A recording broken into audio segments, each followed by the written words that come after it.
Before we launch into the topic, I will touch briefly on my CV because it does make sense, sort of. Been at KPMG for years. I'm an accountant by training, but don't take any accounting advice from me. It's been 11 years since I've done it in detail.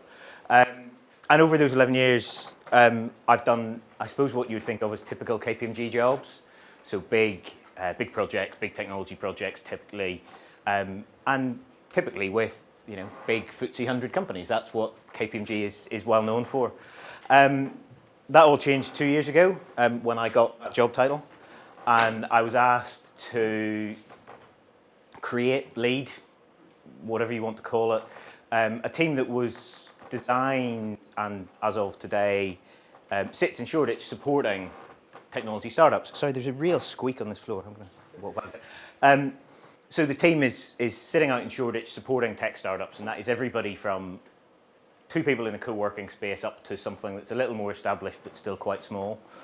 And I suppose the interesting perspective that now gives us is that we've got an insight into what's going on in really early stage tech businesses, and also still, obviously, somebody keeps the lights on in KPMG in terms of our corporate clients and what they're asking and what they're talking about in terms of what's going on in this market. We've all heard about it, what's going on. So that's what we're going to touch on over the next sort of 25 minutes.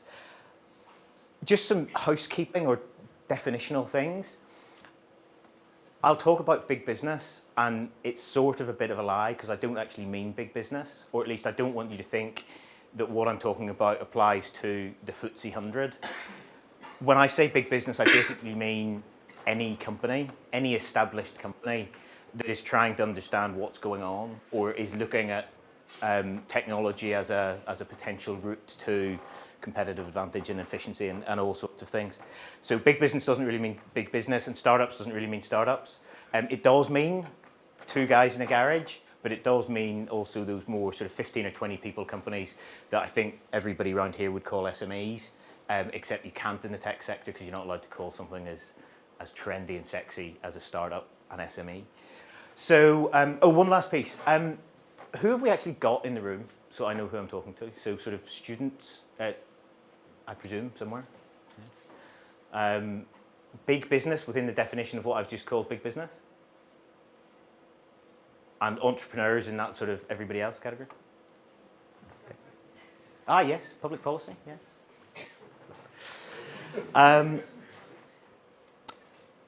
2 last points before I come on to this, and I'm not really introducing this talk very well at all, but I actually don't really know what I'm talking about, in that I was talking to some people internally and they said, I explained what my job is, and you say, oh, this is about innovation.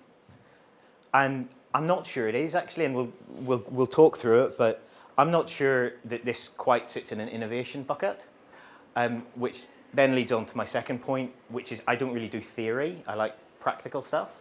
So I think a lot of people talk about innovation, and it's great, and there's a place for it, but I just like doing stuff. And I think, as you will see when we get into some of the detail, this is about how big businesses and startups can do stuff together.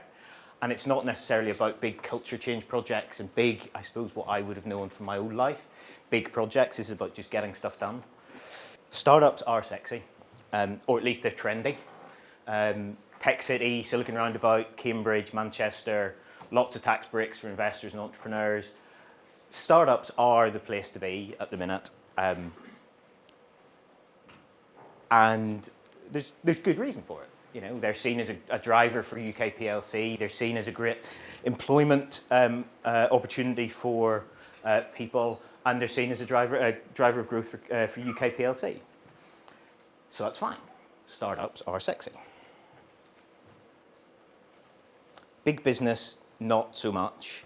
I've used this slide before, and nobody gets it, but it's an oil tanker. Oil tankers and big business, they're the same thing. Slow to change, difficult to change direction, not very agile.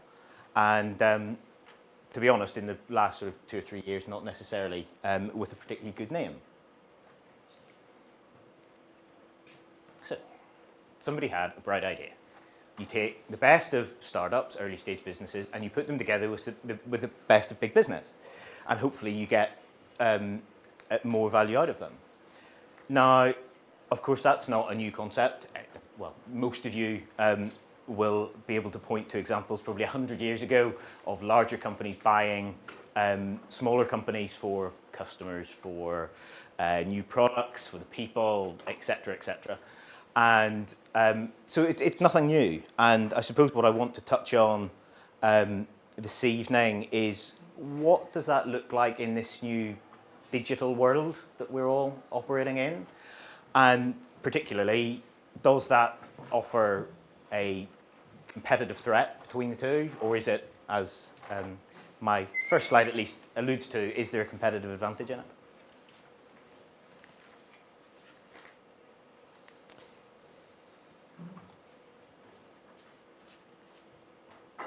Before we go on, how many of you have used what I would call sort of a new world financial services product? So peer-to-peer money transfer, ping it, something in that sort of vein. Please, somebody have used it, or this bit of this isn't going to go very well. Okay, how many of you still have a current account from a retail high street bank? Good, this is working. How many of you think retail banks are going to be around in 10 years' time? 20? 50? I don't like casting too far into the future, but so let's stop at 20. But I think most of you accept that even though financial services, which has been disrupted or is in the process of being disrupted by early stage tech companies, there's still going to be a place for them in the sort of medium term. There's still going to be a place for what we would now, as of today, know are traditional financial services players. And I think financial services is a great example of the business models may have changed. Retail banks may be making money in different ways in 10 or 20 years' time, but they'll still exist effectively. But what they may well do is exist with a set of companies that are providing some of the other services that customers want. So in that respect, I'm not sure that the vast array of financial services tech companies that are being created are actually necessarily a competitive threat to retail banking in respect of taking them out of business. Certainly going to shrink them down and force them to change a business model, but I think they're still going to exist. Now, obviously, and I know you're all thinking, disruptive technology, it takes markets out, and of course it does. Apple disrupted Nokia completely in terms of bringing out smartphones. Salesforce did it to enterprise software. Netflix and LoveFilm did it. Netflix and LoveFilm did it to DVD rental. Of course they did. But I suppose what I'm saying is that you have to understand that there's disruption that sits over at this end of the spectrum. There's incremental innovation that sits in the middle, and then there's just getting stuff done. And those three things can operate completely happily together, unless you're Nokia, obviously. And just to sort of show that this isn't a theoretical question, I'm going to describe a business model, and then I'd like you to tell me what sort of companies sit in that sort of business. So what businesses take lots of data, analyze them, and then give a result that is useful to their client base? Yep. Anybody else? Takes data, analyzes it, and spews it out in a form that their customers want. Credit services. Yep. Media. Amazon. Yes. And the one which you won't say, but is very close to my heart, is effectively quite a lot of professional services. If you look at, this is 11,000 people in KPMG in the UK, we spend a lot of our time taking lots of data, analysing it and spewing it out into a form that our clients want.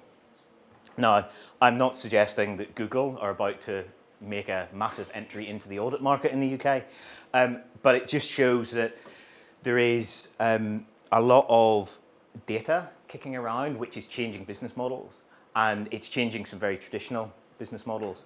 But again, I'm not going to say, and it would be pretty much career suicide for me to say that KPMG isn't going to exist in 10 years' time. So, new technology is driving innovation. These startups are doing this, or at least seem to be good at doing this innovation and understanding what customers want. But corporates, why can't they do it? They've got effectively, big business, they've got effectively infinite resources, they've got lots of people, and they can throw money at pretty much any problem they want. But they are increasingly struggling to keep up. So why is that? Why are they struggling to keep up? That's not an untypical set of technology from probably not even, well, possibly the mobile phone from 5 years ago, but certainly 10 years ago, that wouldn't be an untypical desk. Pretty much all of that gets done by that today. And that's a problem for corporates because technology is changing and it's changing with increasing pace. And the problem is we're not talking just sort of little changes around the edge. We're talking mobile, we're talking convergence, we're talking cloud-based applications. We're talking big, big shifts.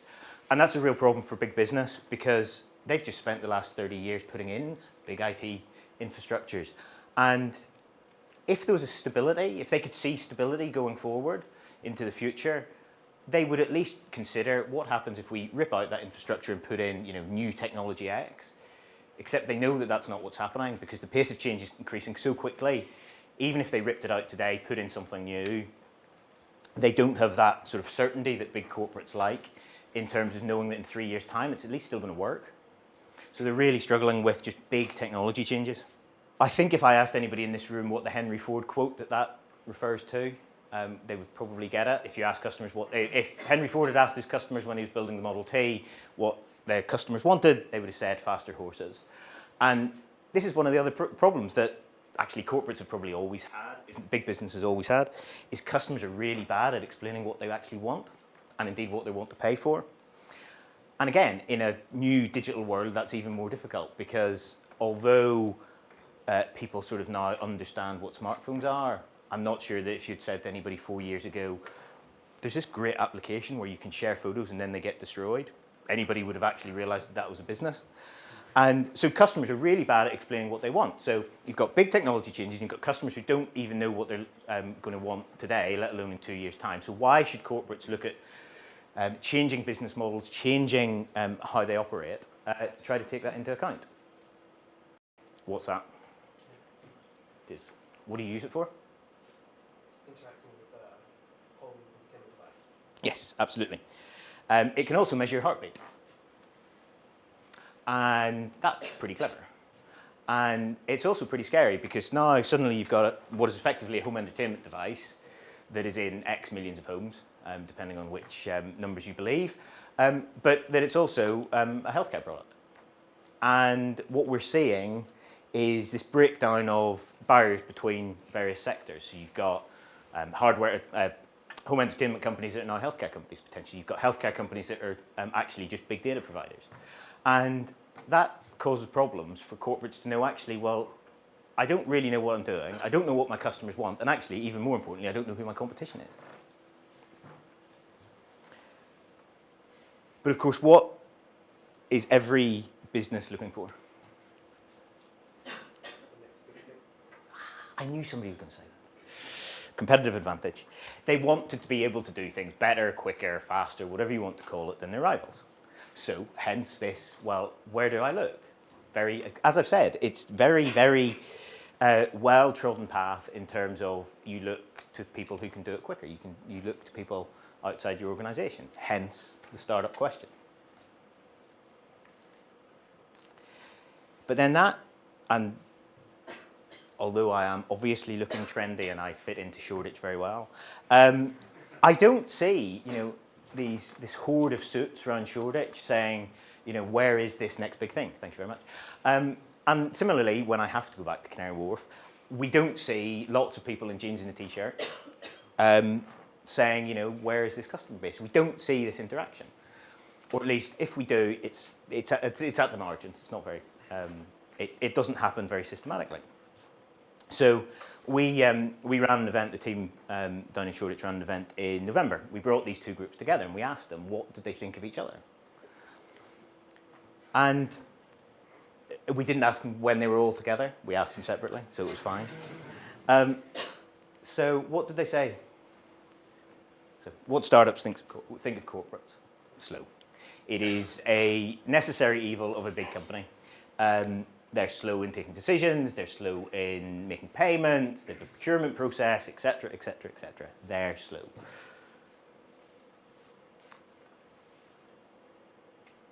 Conservative with a small c. As I've said, they've got this massive legacy. And you know, I'm talking about technology, I suppose, specifically, but they've got a massive legacy just in terms of a brand and in terms of people and in terms of processes. And that just makes them risk averse. They don't like change. And that doesn't sit well with startups who want to do stuff and they want to do it quickly.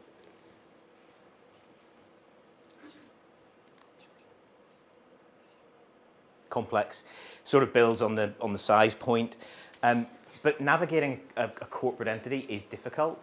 And it's not particularly because they set out to be difficult. It's just they're big and it's complex. I work with a lot of companies who are 10 or 15 people. So therefore, everybody who needs to take a decision sits in a room or indeed sits at a coffee shop and makes the decision. Organisation of any size, that doesn't happen. And it's just complex to get decisions done. And actually, although I'm not particularly going to labour the point on healthcare particularly, but that's actually preventing some interesting technologies that we're seeing getting into the likes of public sector. Because if startups think that the private sector is bad, they sort of have this mentality that the public sector is even worse. So some stuff that we're seeing, certainly in sort of analytics and process-based stuff, that you think you should go into the public sector and you talk to them and you say, no, we're not going to touch it. Not going to go anywhere near it. This is a great one. I love this. They're demanding. It's like, yeah, but they're sort of going to be your clients. They sort of get they get to be demanding. But again, this comes back to you've got these nimble, agile startups trying to work with big corporates. And it's great. We go through this long, complicated procurement process and we get the contract. Now we actually have to deliver it. And crikey, we actually have to support it once you've got the contract in place. And again, that's one of these things where there's a mismatch of expectations between what's expected on each party, on each side. We'll come on to that again because it's one of my favourite bits. So that's what the startups thinks of corporates. It's not particularly surprising. Corporates think of startups. It's pretty fundamental, and it's fundamental on an organisational level and a personal level. And actually, I think the personal level is probably more important. But it would be a very brave CFO, CIO to go into a board meeting and say, I've found this brilliant product. I've found this brilliant piece of technology. It's going to completely disrupt our market. And by the way, they can do it at a cost that's 2% of what we can currently deliver it at. Takes a lot, and I'm exaggerating obviously, but it takes a lot even if say you're a salesperson and you're out in the market and you're talking to customers and you find that your customers keep telling you, well, we'd really love you to do this, and we've seen competitors who are doing it. It takes a very brave man to stand up and say, that product suite that I'm supposed to be selling and supposed to be getting remunerated on, it's not very good. It takes a real personal sort of, people would describe it as a maverick or nutcase, to use a colloquial term, to actually stand up and say that. So again, there's this sort of barrier to anybody doing anything.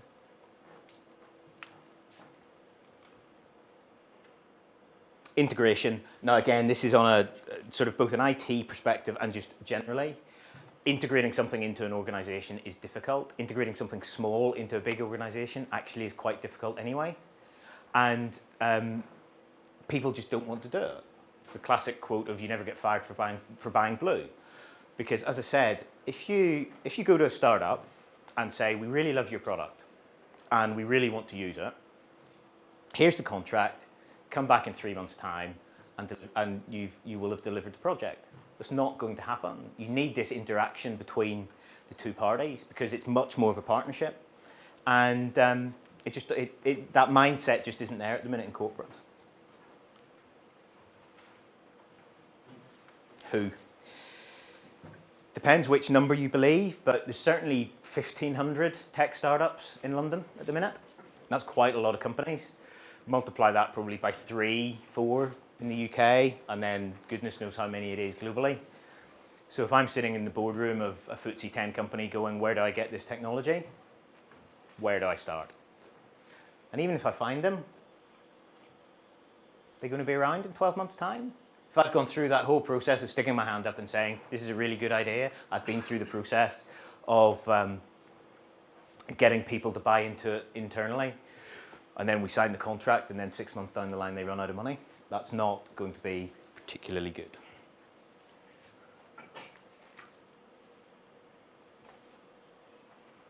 So, you may be guessing by now where my sort of thought process goes, and I'm willing to debate this in the Q&A in terms of competition and competitive advantage, but I do think there's a competitive advantage for both people, both sides.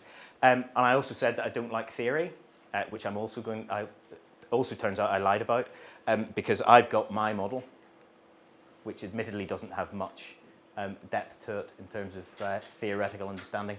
But how do you future-proof your business model in the digital age? And I have been at a business school, so I sort of know that some of this is like teaching people to suck eggs, but it's amazing when you get out there and you ask people, why are you doing this? They don't actually know. Corporates will go into this saying, we need to do something, because that's what corporates do. They do something without actually understanding why they're trying to do it. My favourite one. I'm not a techie, as I said. I'm an accountant who sort of can get by in technology. And it's amazing how many times we sit with corporates on one side of the table and startups on the other. And for the first 15 or 20 minutes, the meeting is completely useless because they're talking 2 different languages. The corporates are talking in management speak, which, as I said, I went to business school, so I appreciate management speak. I was a consultant for 10 years. I appreciate management speak. But it's completely incomprehensible to anybody who's not in that world. So if you've got 2 technical founders sitting across the table from you, they have no idea. And similarly, you've got 2 technical founders sitting there who don't have any idea. I'm generalizing hideously, obviously, but they have no idea over sort of where this is going to fit into a company, what solution is it, what problem is it going to solve. They talk specifications and how quickly it can do it, how many transactions this can process per second. And the corporate is just sitting there going, I have no idea what you've just said. So it's about talking problems and solutions. Ecosystem thinking, great phrase. We touched on it when we were talking about financial services, but I can envisage a world where you've got corporates who are effectively focusing on a core set of their skills and values, and then plugging in capability elsewhere, plugging in capability from outside their 4 walls. So it's much more about having this ecosystem that you operate within, and you pick and choose where you get the right values from. Operating across a spectrum. I know I said that this sort of big companies, little companies getting together has been around for, well, decades, tens of decades. But actually, it's only in the recent past that people have thought, I suppose, past an acquisition strategy, past the strategy being basically, I'll acquire that company, or if you're in the sort of tech, bio space, some sort of corporate venture fund. A corporate venture fund is a massive commitment. And it's a massive commitment that not very many companies can make. So again, coming back to my point of this isn't just the FTSE 10, FTSE 50. Well, actually, corporate venture funds pretty much are. You know, they're big resource and money. But nowadays, it's different, and certainly in the space that we operate, which is sort of digital generally, technology generally, there's a massive spectrum that you can be across to get this interaction happening. It can be as simple as just going out into Shoreditch or Cambridge or Manchester or Berlin and just speaking to people and understanding what's going on. It might be that you progress on to, well, actually, you know what? I want to buy some services, but I just want to buy some services. I don't want to invest in you. I don't want to take equity stakes. This is just about you have a piece of technology that we can use and we will use it. It gets back to my point of this isn't about massive culture change. This isn't about trying to shift businesses necessarily out of their comfort zone. It's about bolting things on together.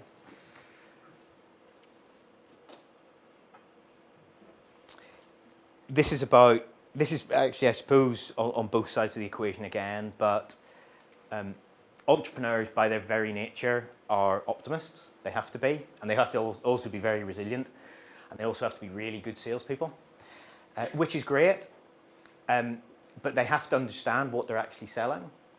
So are you selling a fully fledged product that can be bought off the shelf and put into operation?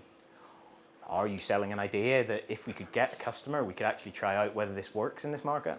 Or is it somewhere in between? And that's actually critical because, again, it comes back to this mismatch of expectations. In that, if an entrepreneur is in a fortunate enough position to get a contract, let's say if it's a procurement sort of relationship, if they're fortunate enough to get that contract, what kills it on day one is the fact that the entrepreneur then has to go back to the corporate and say, you know, when I said that functionality was in place, it's not. That was on a roadmap, and 6 months down the line you'll get it. Kills a relationship from day one. And similarly, and comes back to the point about understanding objectives, this is a complex market sector to understand, and therefore corporates don't really understand what they're getting or what they want. You know, it might be that they just want a bit of advice on what's going on in digital marketing, or what's going on in predictive analytics, or whatever it happens to be. That is different than trying to go out and buy services or indeed taking equity stakes. But they don't quite understand that there's a different maturity of company in those buckets as well. So they talk to people again in the wrong frame.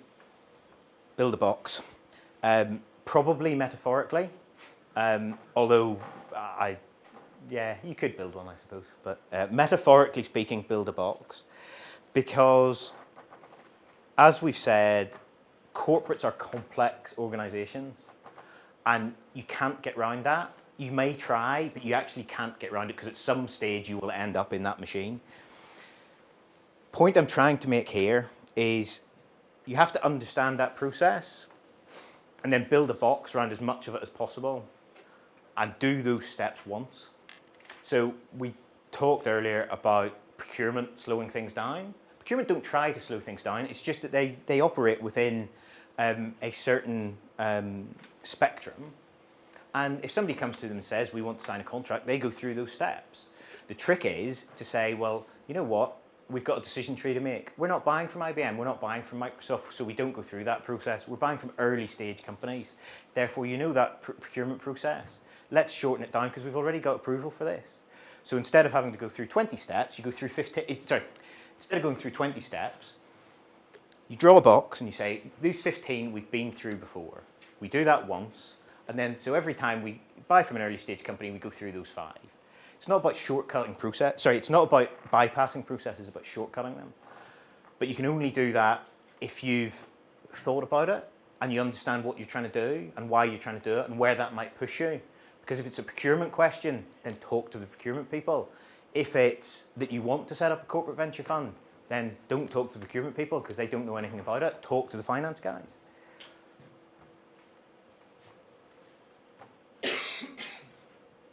Curation. Again, this links into, there's lots of companies out there on both sides, and there's a spectrum across which you can operate. There are lots of organisations now effectively set up to try to curate that, broker that relationship. And actually, funny enough, I think it's something that's being learnt from the heavier engineering subjects in terms of sort of open innovation and those sort of type topics, where effectively you can start to set challenges to the market and let the answers come to you rather than try to search it out. CEO is not the answer. Again, this is actually on both sides. But certainly on the corporate side, we see a lot of people saying, we want to do something with startups. The CEO sponsoring it. Brilliant. So just let me get this straight.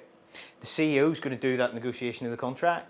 He's going to draw up the specification of the product.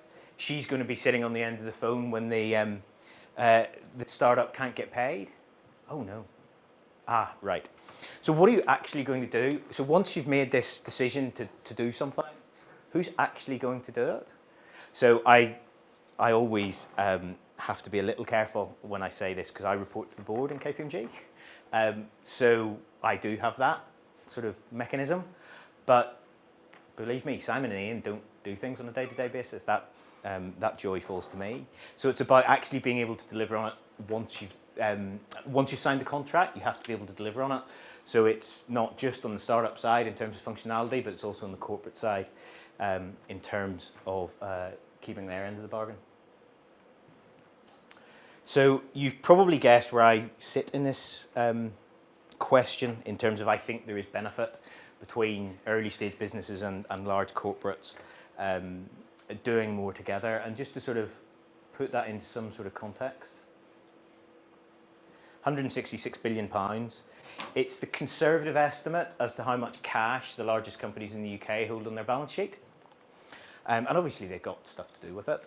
But my proposition would be that you only need to take a very small percentage of that, turn it into anything across that spectrum that I've described in terms of buying services, venture funds, whatever it happens to be, and put it to this new and emerging tech scene that we've got in the UK. And it has to be of benefit to everybody because hopefully you end up with a more efficient set of corporates.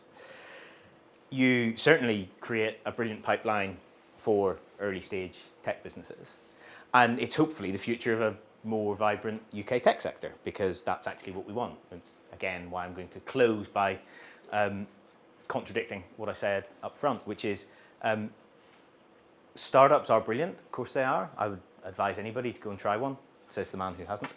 But actually that can't be the goal. The goal obviously has to be to create the next set of not even multi-billion pound companies, but a set of UK homegrown world-class players who may employ 50 people, they may employ 150, but they're both they're as valuable to the UK economy as those big PLCs. So I think I am indeed just about out of time. I think we've said some questions, if there are any. You said that the customers are quite bad at explaining what they want. And I'd just like to know that is that really so, or even companies are really bad in identifying? Because in digital age, the preferences of the people, of the consumers are everywhere, every around. It's just for people to pick it up. And most of the tech companies have a dedicated department looking at that who's searching what and what are the biggest consumption markets and things like that. So I agree with you. Tech companies, that's effectively what they've turned into, is predictive organisations in terms of what people want. I suppose when I'm saying that, I'm thinking broader than just tech, though. Look at retail, for example. You walk into a shop and you sort of know what you want, but are you able to articulate it? And it's very difficult to articulate exactly what pair of random shoes I'm going to buy tomorrow. And turning that into a different business model is really difficult. It's easier in tech, actually, because you've got data. I think what will be interesting is to see how that changes over time. Because obviously you've got, using the retail example, you've got companies that are retail companies that are effectively coming into the digital age. But obviously there are some very well-known, effectively digital retailers who are doing much better. So it'll be interesting to see as the traditional ones become more digital, what happens. second quick question is that every small startups, I've seen like 2-3 startups, they start up, they sell off, as you've already said that.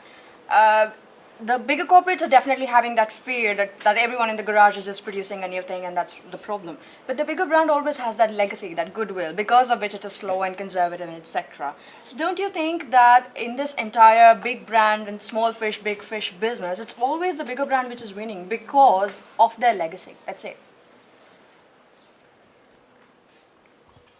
I'm not sure Blockbuster would agree.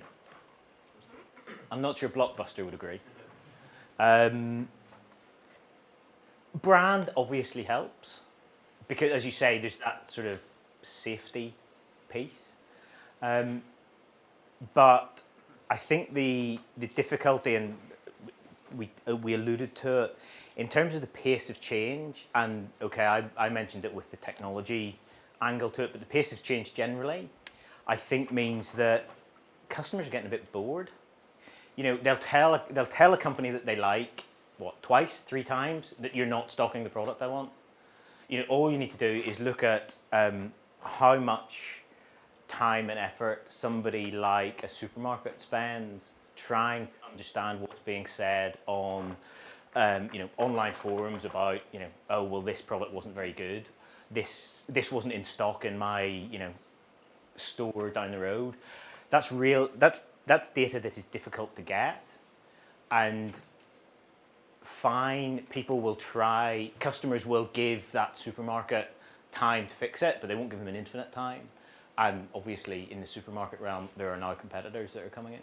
So I think they've got, brand means something, but it's not going to last for, it's not an infinite resource that can be. What are you looking for in a startup? Let's say, do you advise with the company any kind of technology startup, or do you have specific requirements? So what you're looking for to advise the startups? Yeah. So I'm fortunate, and somebody mentioned it earlier in terms of the next big thing. We actually don't care. We said that we're a big professional services firm, and we've got expertise and experience that hopefully we have now packaged up into a manner that is accessible for startup.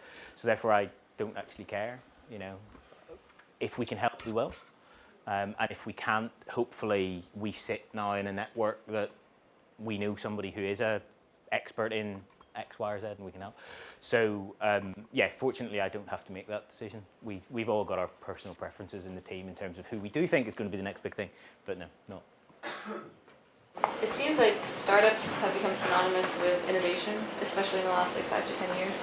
And I'm a student here, and I'm seeing a lot of graduates that are very bright and ambitious automatically going into the startup world. And I guess the figures vary, but I think it's like 80% fail. Obviously, we hear of the kind of the sexy home run stories, but it seems like a huge amount of time and brain power that is kind of, I don't know where it goes. And I'm curious, maybe if that went into this big business and sort of developed knowledge and made incremental innovation, if that would be more beneficial. I'm just curious what your thoughts are on that, or if you think that the few home runs are worth the rest. It is for the people who founded them. I think it's a very good question, actually, because I'm all for disruptive innovation, but sort of by its very nature, it's really difficult to predict. And as you say, a lot of people go out and try to do it. Or try, they think, yes, I can go and make a real difference. And a lot of them can, but the vast majority of them, I think 80% is probably conservative, actually. A lot of them won't. The only thing I would say on that is the process of actually doing that is obviously incredibly valuable.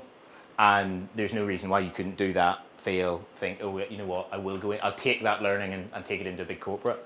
But again, I suppose I like incremental innovation in a strange way because it gets stuff done. So yes, going into a corporate and saying, you know what, that doesn't work for whatever, that process doesn't work, is certainly a route that I would encourage. And it's interesting that if you look at a lot of the financial services tech companies that have been founded recently, last 18 months, a lot of them are ex-financial services guys. And effectively what they've said is, I've worked in this sector for 10 years. Some of it works, some of it doesn't. But in the organisation, they couldn't change it. Or indeed, actually, in the organisation, they couldn't do what they wanted to do. So they said, you know what, I'm going to go outside the organisation, fix that problem, and then sell it back in. Perfectly acceptable. Earlier on, you described this scenario where you brought corporations and startups together. Yep. And asked them what they thought of each other. And the list there was an incredibly cynical view of each other on both sides. So can you give an example of how you successfully kind of connected those two worlds based on that prejudice? Yeah. It was even more cynical given that I didn't tell you that they were two sets of companies, two sets of organisations that should have been talking to each other. So this wasn't as if we were asking, Instagram, what they thought of Barclays. You know, these were companies that should have been talking to each other.